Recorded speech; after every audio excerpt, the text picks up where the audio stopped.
Khi mà bạn là ngư dân ấy ạ, thì chúng ta tưởng tượng là cái con mồi của mình nghĩ là con sâu để mà câu cá ấy ạ. The function of the worm is not your breakfast or your lunch or your dinner. It's not an accessoire on your skirt. The worm has only one function. It has to help get the fish out of this stupid lake. Và cái mục đích chính của cái con sâu đấy, con mồi đấy không phải là như là bữa sáng hay là một cái vật trang trí gì cả, mà mục đích chính của nó là để giúp quý vị có thể bắt được con mồi mà quý vị muốn bắt ở trên sông nhé. So the biggest problem of company leaders is that they discuss with their media department and with their advertising company whatsoever whether the color of the worm is fine, whether the flavor of the worm is fine, whether it suits them. But the function of the worm is completely different. It doesn't have to taste us, it has to taste good for the fish, so we get the fish out. Vâng, xin lỗi được giải thích lại cái câu chuyện này một chút là khi mà quý vị đi câu ấy ạ, thì quý vị cần có con mồi là con giun. Thì cái con giun đấy nó phải hấp dẫn con cá, chứ không phải là hấp dẫn người đi câu. Vì vậy cho nên là cái thông tin của các bạn đưa ra ấy, thì nó phải hấp dẫn cái người mà người ta sẽ nghe nó, chứ không phải là hấp dẫn chính bạn. Các bạn thấy các bạn thích, nhưng mà những người mà người ta phải nghe ấy, thì người ta không thích. Thì hãy chú ý đến cái vị của cái con giun, chứ không để cho cái con cá nó thấy thích, chứ không phải là để cho cái người đi câu người thấy thích. So what do you know about fish and what do you know about worms? Not a lot. You know about yourself, right? And you think that's enough. But that is not enough in today's world when you try to change the understanding of the fish in the lakes out there who are potentially your clients in Germany, in Czech Republic, in America, in Africa, everywhere. Vì vậy cho nên là chúng ta phải cố gắng để tìm hiểu xem là con giun thì nó như thế nào và con cá như thế nào. Các bạn bây giờ chỉ biết chính mình thôi, mình thích cái gì thôi. Và bây giờ nếu mà muốn biết các cái thị trường ở Mỹ, ở Zurich, ở các nơi thì các bạn phải tìm hiểu nó, chứ không phải là các bạn nghĩ xem mình thích cái gì, xong rồi áp đặt cho người ta là mình thích cái đó. So the moment you know what the fish are, and that is what we do, you get a better idea which worm is the best. If you want to get fish out of an American lake, or fish out of a German lake, or fish out of a Chinese lake. Và công việc của chúng tôi ấy, là chúng tôi khảo sát để xem cái con cá mà quý vị muốn câu ấy, là nó như thế nào và nó thích cái vị gì. Và đấy cũng là cách mà chúng tôi tìm xem là con cá ở trong cái hồ Zurich hay là cái hồ ở nước Mỹ thì nó như thế nào, để giúp các bạn có thể xác định cái con giun để mà các bạn có thể câu được đúng con cá các bạn muốn. So remember, first you need to know who you are. After you know who you are, and you are willing to break it down in 3 things, not 4 or 5 or 20, you now have to learn how are these people outside, what makes them interested. Nhưng mà trước hết thì các bạn vẫn phải biết được, vẫn phải làm sao tách mình được thành 3 điểm. Các bạn là ai và các bạn phải khẳng định được các bạn ở trong chỉ 3 điểm thôi. Và sau đó thì các bạn sẽ tìm ra được xem là những cái người khác ấy, người ta cũng hấp dẫn ở cái chỗ như thế nào và người ta muốn ở cái gì nữa, cái thông tin của các bạn không. So I don't want to bother you or bore you too much with our methodology, just that you get an understanding what the data are, which I'm now sharing with you. We analyze every day, every story in American TV, in Vietnamese TV, in German TV, in Chinese TV, in African TV, because TV represents the people. Chúng tôi thì cũng không muốn làm phiền các bạn quá nhiều với cái phương pháp phức tạp mà chúng tôi đang làm. Tuy nhiên là chúng tôi cũng giới thiệu là chúng tôi hàng ngày chúng tôi theo dõi những cái thông tin mà ongoing, tức là hàng ngày nó đang diễn ra như thế nào ở trên báo chí, trên các kênh truyền thông truyền hình mạnh nhất của các quốc gia ở trên thế giới. Và những cái đó được xác định là leading media, tức là những cái media khác họ phải theo cái quan điểm của các cái media chính mà chúng tôi đang nghiên cứu. Và chúng tôi sẽ tìm ra những cái, chúng tôi phân tích được cái con người ở cái xã hội đó như thế nào. Bởi vì nói cho cùng thì media nó nói về cái xã hội đó, nó nói về cái con người đó, người ta như thế nào và người ta nghĩ gì, nó phản ánh trên cái xã hội đó.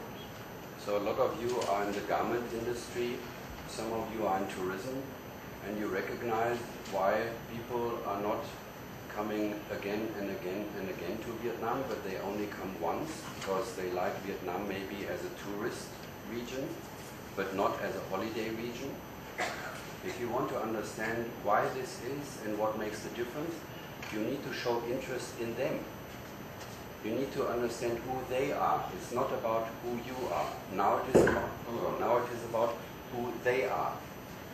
Ở đây thì các bạn có thể là có một số người thì làm trong ngành công nghiệp dệt, một số người thì làm du lịch, và các bạn cố gắng để hiểu xem vì sao mà một số người nước ngoài đến Việt Nam ấy họ chỉ đến một lần không bao giờ quay lại, mà như là một tourist, tức là một người đến đây khám phá chứ không đến đây để họ nghỉ ngơi, họ không mang theo gia đình đến đây. Và cái mà các bạn cần phải làm ấy là hiểu được là họ như thế nào để mà đáp ứng cho cái mà họ cần, chứ không phải là chỉ có những cái thứ các bạn có. So if you want to know how the people, tourists act, it is a good idea to analyze and understand what these people watch and see in their TV news. Và nếu mà các bạn muốn biết họ hành động như thế nào, họ nghĩ gì, thì phải phân tích việc là hàng ngày họ đọc cái gì, họ nghe cái gì, họ xem cái gì trên các kênh truyền thông truyền hình của họ ở nhà họ. Bởi vì chúng ta cũng như vậy thôi, chúng ta cũng tiếp nhận thông tin của xung quanh này. If you want, because you do B2B, you don't want to reach out to old people, but to business leaders. For this, we analyze every day, every text in Wall Street Journal, in FT, in Mint in India, in the business media of the world, which are read by business leaders. Chúng tôi thì làm việc kiểu B2B, tức là từ businessman to businessman. Vì vậy cho nên là trong các cái phân tích thông tin tài chính thì chúng tôi phân tích cái kênh tài chính mạnh nhất ở trên thế giới, Wall Street Journal hay là Financial Times, để thấy được những cái thông tin mà hàng ngày các cái vị lãnh đạo ở trong ngành tài chính họ tiếp nhận, họ đọc nó là cái gì. If you need financial advice, if you are interested in financial products, if you want to convince your bank, we analyze every single statement from analysts being printed in Forbes, Fortune, in the business media. Every sentence. And if you do this every year, every day, you get a very good understanding of what we call the sentiment. We know what the finance community is thinking. We know what my grandma and your grandma and all grandmas around the world, what they are thinking. Because we analyze what the grandmas of the world are reading, what the financial analysts are reading, and what entrepreneurs around the world are reading. And because we know that, we have an idea what interests them. Vì vậy cho nên là nếu mà các bạn hoặc là chúng tôi nghiên cứu các cái thông tin về ngành tài chính thì chúng tôi đọc từng câu một ở trên từng bài báo một, hàng ngày, hàng tháng, hàng năm, để thấy được từng từ một mà các cái nhà phân tích tài chính, các cái nhà kinh tế học họ nói, và những người làm kinh doanh ấy họ đọc, để thấy được rằng là cái sentiment, tức là các cái thông tin đó, các cái gọi là sentiment, mọi người hiểu là tức là toàn bộ cái sự đánh giá đó về mặt cả cảm xúc nữa, thì là người ta sẽ đánh giá cái nền tài chính, các cái thông tin tài chính đó như thế nào, và những cái người mà người ta đọc nói thì người ta đọc như vậy, và chúng ta muốn hiểu là họ nghĩ gì, họ muốn gì, thì chúng ta phải phân tích xem là hàng ngày họ đọc cái gì, họ tiếp nhận cái thông tin gì, chúng tôi phân tích ở trên cái nền tảng đó. So if you try to understand why is it so difficult for you to get in contact with your business partners in France, in Poland, in Nigeria, in other parts of the world, here is your first answer. These are the latest data how Asian countries are portrayed, framed in international media. Vậy cho nên là nếu mà các bạn muốn ký hợp đồng với người Ba Lan, với người Thụy Sĩ hay là với người Malaysia, thì các bạn phải biết rằng là họ hàng ngày họ đọc cái gì, họ có những hiểu biết gì, họ suy nghĩ cái gì. Và đây là một trong số những cái thông tin mà chúng tôi thu thập được từ việc mà chúng tôi đọc hàng ngàn cái bài báo khác nhau ở trên các kênh truyền hình thông, cũng như là xem các chương trình truyền hình ở trên các cái kênh truyền hình mạnh nhất ở những cái đơn vị đó, và đây là trong số cái kết quả gì đó. If you want to understand why you have problems, here is the answer. Out of all Asian countries, Vietnam is not receiving enough stories. And right now I'm not talking about the quality of the stories, which I'm showing you here. right now, you are not loud enough. You are not visible. You can see China is visible, India is visible, and that is the reason why a lot of your competitors from China, they get the contracts. You are not getting the contract. Although you know that the way how you do business is much more fitting to these potential partners in France, in England, in Germany, than what the Chinese are doing. Your legal system is in certain parts maybe as complicated as the Chinese legal system, but the way how you do things is for sure better. But how can your business partner know when you communicate underneath what I call the awareness threshold? Chúng tôi chưa nói gì đến chất lượng hay là đến những cái giá trị thông tin ở trong các bài viết, nhưng mà nếu mà chỉ tính về số lượng thôi thì các bạn nhìn thấy ở đây là cái khu vực bạn yêu cầu là cái thông tin của các bạn phải xuất hiện. Thế nhưng mà ở Việt Nam thì cái thông tin nó chưa với tới được cái đường mà chúng tôi gọi là ngưỡng nhận thức awareness threshold, tức là số lượng các cái bài báo để nhắc về các bạn thì ở đây nó chưa đủ để người ta có thể có cơ hội để biết về các bạn ở trên các kênh truyền thông lớn. Và Trung Quốc thì họ vượt qua cái ngưỡng đó. Vì vậy cho nên là chưa cần biết là người Trung Quốc họ làm những cái gì mà nó không hợp pháp hay gì, người Việt Nam có thể làm rất là tốt hơn, nhưng mà người ta đâu có biết đến các bạn làm cái gì đâu, các bạn chưa xuất hiện trước mắt người ta. But now let's turn to this part. This shows you how the reports of Vietnam and your competitors were rated.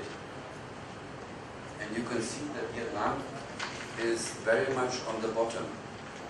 Almost every second story about Vietnam is negative. So it is not only that you don't have enough stories out there, but the stories which get covered in the international media are showing Vietnam in a negative light. That neither helps people sign a contract with you. Bây giờ thì nói đến chất lượng thông tin nhé. Cái màu đỏ là dành cho các cái thông tin là tiêu cực, thế còn cái màu xanh là cho thông tin tích cực. Thế thì ở Việt Nam thì các bạn ở đứng ở dưới cùng của các cái bảng xếp hạng này, bởi vì hầu hết thông tin của các bạn là negative, là tiêu cực thôi. Thế thì làm sao mà người ta muốn ký hợp đồng với các bạn khi mà người ta toàn nghe những cái điều tiêu cực của các bạn? If these media talk about politics in Vietnam, the way how they are covering it is neither convincing. So why should a business leader from France, from UK, from Germany, from Africa go into an airplane and fly to Saigon or Hanoi and say, let's do business together? Because what they hear and what they see about Vietnam is giving them an idea that the situation in Vietnam is not really good for business. It's unstable. Câu chuyện về chính trị cũng vậy, làm sao mà những cái nhà lãnh đạo của các công ty lớn trên thế giới họ quyết định bay từ Paris đến Sài Gòn để mà làm ăn với các bạn làm gì, khi mà các cái thông tin về chính trị thì nó đầu cũng đậm màu sắc tiêu cực như thế kia, toàn là màu đỏ hết. And don't tell me this is wrong. I know it is wrong. I'm a fifth generation journalist. We get things wrong. But that's not the problem. Think about the worm. Đừng nói với tôi là điều này sai. Cũng có thể là nó sai ở một cái góc độ nào đấy, mà tôi thì cũng nhiều năm làm phóng viên rồi. Thế nhưng mà hãy nghĩ đến cái con sâu mà chúng ta nói ở lần trước này. Cái vị mà con sâu chúng ta muốn đưa cho con cá nó là cái gì? As long as my grandma, as long as business leaders around the world get this picture from Vietnam, that is the truth, so to say. Because that is what they see. And because they see so little about you, they are not going and say, oh, CNN is wrong and the Financial Times is wrong, and now I go to the airplane and I jump into the airplane and I go to Hanoi because I know better than Financial Times or Wall Street Journal. They don't do that. You can't expect them that they do that. They believe their media. So the only thing what we have to do is we have to change this, because these results are not God-given. These results are basically results by accident, because there is no communication plan in place. Because there's nobody sitting here and thinking, how do we want to be perceived as Vietnam in the different markets? And I can tell you, you are not able to do it alone. You can't say, oh, we as now the Vietnamese business, we are going to change it alone. It is a teamwork. You need to work with other players who can communicate, and I will show you why. Và cho đến khi nào nhá, bức tranh như thế này mà nó vẫn hiển hiện về Việt Nam và trên thế giới thì mọi thứ vẫn chưa thể thay đổi. Các bạn đừng hy vọng rằng là có một ông nào đấy ông ấy sẽ nghĩ là ui tao chả tin vào tờ Financial Times đâu, tao thấy ở Việt Nam tốt hơn nhiều, tao sẽ tự bay đến đấy và tìm hiểu lại. Không ai người ta làm thế cả, người ta tin vào các cái kênh truyền thông ở nước người ta. Đương nhiên là người ta sẽ tin. Và các bạn ý, thì bây giờ vẫn chưa có một ai chịu trách nhiệm về cái việc là làm sao để đảm bảo cái hình ảnh của mình ở trên cái kênh truyền thông của họ là tốt nhất. Và đấy không phải là việc của một người, các bạn phải làm nó với một cái công nỗ lực của một nhóm hay nhiều hơn nữa. Let's look into these results. This is only how the media are framing Vietnam as an economy and the businesses in Vietnam Làm sao để các bạn and hiểu other countries. hình ảnh của Việt Nam là một cái đất nước để mà cho phát triển công nghiệp và thương mại, không phải là hình ảnh. When they talk about business and economy in Vietnam, it's negative. Khi mà họ nói về kinh tế cũng như là kinh doanh ở Việt Nam thì hầu hết là màu đỏ, tức là toàn là các thông tin rất là tiêu cực thôi. At the same time, you can see that colleagues in this room, they start to go to Myanmar and do business there. And right so, you can see they get a lot of support because what the world learns about Myanmar is it's a good place to go there to do business. Và bây giờ thì có ngày càng nhiều các doanh nghiệp Việt Nam bắt đầu nghĩ đến chuyện là sang Myanmar để kinh doanh và họ nhận được rất nhiều thông tin tốt, bởi vì là các cái kênh truyền thông thế giới thì nói rằng là Myanmar là một cái địa điểm tốt để tới, và thậm chí có nơi thì cho rằng đấy là cái điểm tốt nhất cuối cùng của châu Á.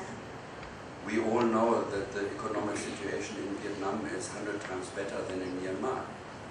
Các bạn thì biết về cái tình hình kinh tế ở Việt Nam tốt hàng trăm lần so với các bạn những cái gì bạn biết về Myanmar. But perception creates reality. Thế nhưng mà cái nhận thức ở trên truyền thông thì nó lại khác, nó tạo ra mối quan hệ của bạn với cái điều đó. If you accept that media write about companies doing business in Vietnam in this negative way, this is not attracting business leaders from around the world to say, let's go to Vietnam. Thế cho nên là nếu mà các bạn cứ chấp nhận việc là media nó viết lách những cái thứ rất là tiêu cực với các bạn thì đừng hy vọng là những cái nhà kinh doanh họ sẽ đến đây. Let's look at something else, education, which is an important part, education and science. The same media, when they talk about Vietnamese education and science, all of a sudden you can see the media like it. Đấy, các bạn nhìn xem về vấn đề giáo dục ở Việt Nam thì lại là một bức tranh khác. Media thế giới họ nhìn nhận giáo dục Việt Nam thì lại khác hẳn. So there are a lot of different facets which you need to understand. They all define your reputation, and if you manage them in the right way, you attract the fish out there. Your worm all of a sudden starts to taste nice. Vì vậy cho nên các bạn phải xem xét nhiều mặt của những cái thông tin mà các bạn muốn cung cấp, và các bạn nghĩ đến các cái vị của cái con run mà chúng tôi nhắc đến ở nhiều mặt khác nhau chứ không phải là chỉ về một lĩnh vực nào đấy. Do you know this tower? Các bạn biết cái tháp này chưa ạ? It's Pisa. Đây là tháp nghiêng We Pisa. all learned it in school. Tất cả mọi người I đều biết went nó. there. Học ở trong trường học tôi biết mà. When I went there, I feel betrayed because this is what Pisa is. Đây mới là cái công trình thực sự ạ. Tức là nó có một cái bối cảnh của nó chứ không phải là một cái tháp nho nhỏ như vậy. Pisa has much more to offer than a tower, which is a Thứ little còn hấp bit dẫn hơn là mỗi cái thao bị nghiêng như thế đó, một cái tháp not straight. nó không thẳng. This is like Vietnam. Giống như ở Việt Nam vậy. They are not everything's perfect in Vietnam. Không phải mọi thứ thì đều hoàn hảo ở đây. As there's not everything perfect in Germany, or everything is not perfect in Ở Switzerland, Đức, or in ở America. Thụy Sĩ, ở Mỹ cũng vậy, chẳng có gì hoàn hảo cả. But you let yourself be reduced to a tower which is not straight. Vì vậy cho nên là các bạn phải cố gắng để mà giảm bớt những cái thông tin mà nó không đúng với các bạn. Làm sao để cho người ta nhìn một cái toàn diện hơn. Because you don't share your cathedrals, you don't share all these other nice things which are there, all the things which have improved already. You don't share with the rest of the world. Phần còn lại của thế giới không biết được các bạn, vì là các bạn không chia sẻ với người ta thôi. Các bạn không thể đòi hỏi người ta đi tìm các bạn, hỏi các bạn nhìn xem. Do you know this building? It looks like Detroit before they declared insolvency. Đây chính là một cái, các bạn cảm tưởng một cái ngôi nhà ở cái khu Detroit trước khi mà họ tuyên bố insolvency, phá sản. But this building is at Times Square. Nhưng buồn của nó ở quảng trường Times. It was not at Times Square 50 years ago or 100 years ago, it was there last year. Đây không phải là 100 năm trước đâu mà chỉ năm ngoái thôi. And now you